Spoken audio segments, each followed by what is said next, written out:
One thing, आपका basic issue क्या है? बिकॉज़ अभी रिसेंटली योगी आदित्यनाथ जी ने कहा है कि हमें लव में, और अगर कोई अपनी मर्ज़ी से शादी करता है, लड़का या लड़की, हमें कोई दिक्कत नहीं है। हमारा जो मेन इशू है वो है फ़ोर्सफुली जो कन्वर्ज़न होता है। सो आपका उस पे क्या कहना है? उन्होंने तो मना कर दिया कि हमको तो कोई इशू ही नहीं है इस चीज़ को लेके कि अगर बालिग लड़का और बालिग लड़की अपनी मर्ज़ी से शादी करते हैं तो उन्होंने तो कोई इशू इस पे जताया ही नहीं है। तो फिर आदित्यनाथ जी से कहिए, उनकी जो सेना जो कोर्ट में खड़ी है, जो लोगों को धमकी देती है, जो देखते हैं कि नोटिस पर किसका नाम लगा है, वो सेना को पहले कोर्ट से बाहर निकाले। जो वहाँ पर खड़े रहते हैं, जासूसी करे कौन एप्लीकेशन दे रहा है शादी करने के लिए। आदित्यनाथ जी से मेरी बड़ी विनम्रता से 2-3 प्रश्न पूछना है। अगर कोई लड़की अपनी मर्जी से शादी कर रही है, उसे आदित्यनाथ जी को दिक्कत क्या है?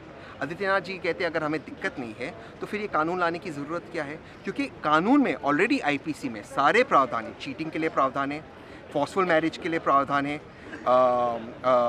इसके बाद कोई अगर फिजिकल वायलेंस होता है शादी के अंदर उसके लिए प्रावधान है, और धर्म परिवर्तन जबरन हो इसके लिए भी आज प्रावधान है। तो फिर नया कानून लाने की ज़रूरत क्या है? जबकि उसमें 10.5 साल की सज़ा का प्रावधान है, तो नया कानून लाने की ज़रूरत क्या थी? अच्छा, वन मोर थिंग, मुझे ये जानना है कि कॉन्स्टिट्यूशन में लव जिहाद जैसा कोई वर्ड है नहीं, और जो कानून आया उस पे इसी चीज़ को लेके काफ़ी बहस हुई है। आपको लगता है नरेंद्र मोदी साहब या आदित्यनाथ साहब भारत के संविधान पे चलते हैं? आपको आज भी लगता है? आज 6 साल के बाद हम ये समझ गए कि नहीं नरेंद्र मोदी साहब, नहीं आदित्यनाथ जी, ये भारत के संविधान पे चलते हैं या इस पे विश्वास करते हैं। हाँ, इसके सामने सर ज़रूर झुकाते हैं, क्योंकि विदेश में ये नहीं दिखा सकते कि संविधान के खिलाफ है, लेकिन ये चलते गोलवलकर के शब्दों पर। और गोलवलकर जी के शब्द क्या थे कि भारत का संविधान ये इम्पोर्टेड है, ये उनके शब्द थे।